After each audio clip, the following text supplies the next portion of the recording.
let's talk about the IELTS reading on the computer.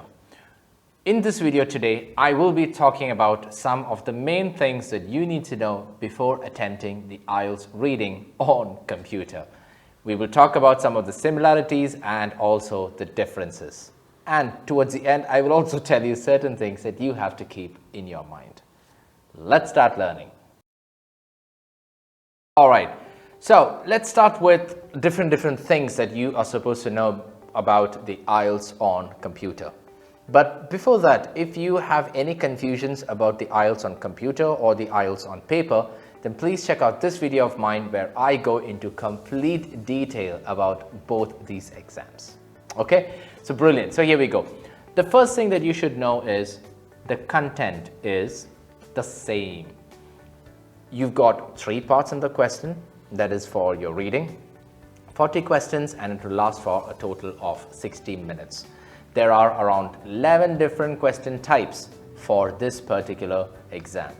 If you want to know more about the different question types, then please check out this introduction video of mine where I talk about all the different tasks for the reading. The second thing that you should know is some of the questions look a bit different. Like you will have to do certain tasks, like you'll have to fill in the blanks. Sometimes you have to click and drag some of the options, especially for your match the headings. Then the MCQs, you just have to click it somewhere. And for the true false not given also, you just have to click a button.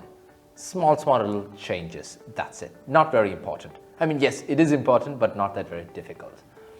The third thing is you will be able to move between the sections.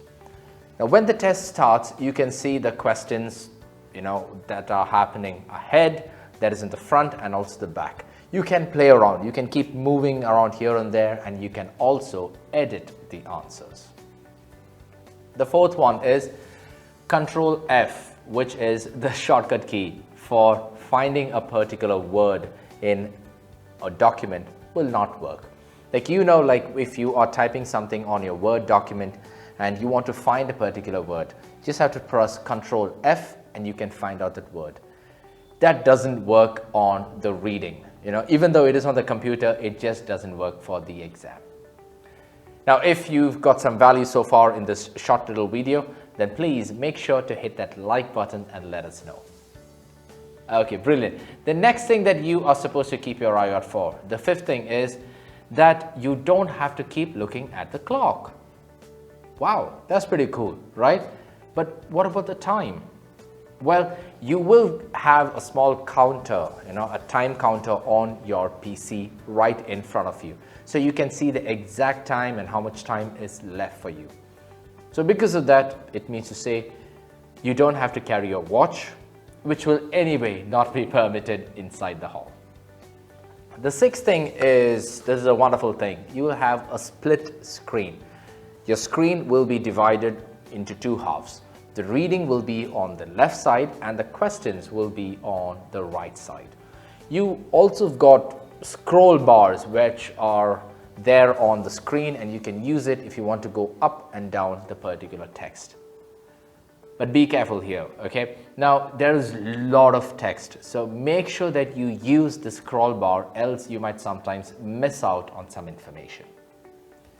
The seventh thing is you will get certain extra options, like you can highlight certain passages or words in the essay, you can take down notes, okay? I'll come to that a bit later. You can take down notes, you can change your text size, you can change your background color, etc. I mean, it's not that very useful, but I think only the highlighting part will be very useful for you. Now, I told about the notes, right? And that is my 8th point. You can take down notes and you will be given a pen and a paper for the exam. You can use it to write down whatever you want, and you have to give it back to the invigilator after the exam. Now, we would love to have you on our YouTube community, and if you are also interested in that, then all you have to do is subscribe to our channel and hit that bell icon so that you will get a notification whenever we drop a new video. The ninth one is with regard to writing or typing into the computer. Can you use capital letters or not? You see, for the paper base, it is always a good idea to use capital letter for your listening and your reading.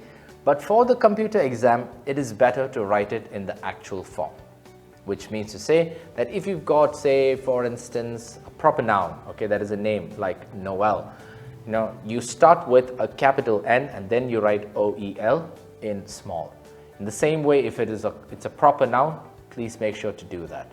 Avoid writing in capitals for the computer-based.